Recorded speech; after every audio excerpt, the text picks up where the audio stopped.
नमस्कार. आपण पाहणार आहोत ऑनलाईन MSCIT एक्झाम क्लायंटचं अपडेट कसं करायचं ते पाहणार आहोत. हे MSCIT क्लायंट आहे, अपडेट करायचं आहे. हे अपडेट आपल्याला एक्झामच्या अगोदर लिंक पाठवली जाते, त्यावरून डाउनलोड करायचं आहे.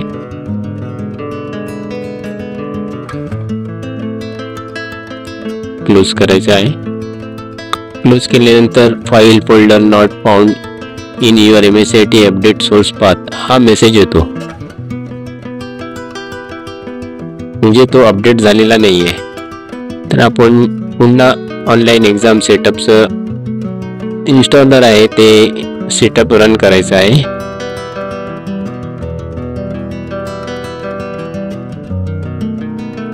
Accept, next, install.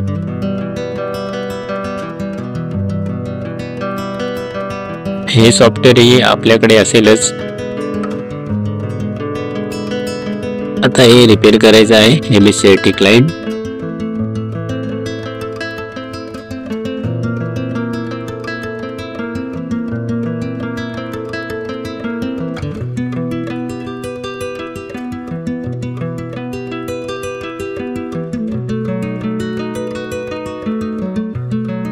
Client install होत आहे, रिपेअर होत आहे. ते रिपेअर झालेला आहे.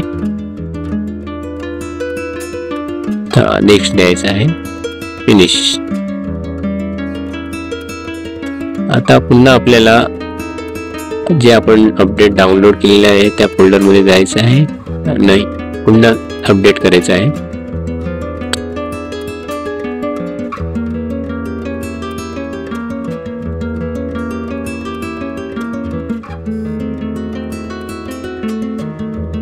क्लोज करायचं आहे.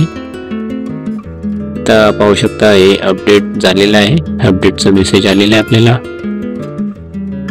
ओके करायचं आहे. अशा प्रकारे आपलं MSCIT क्लायंट अपडेट झालेलं आहे. धन्यवाद.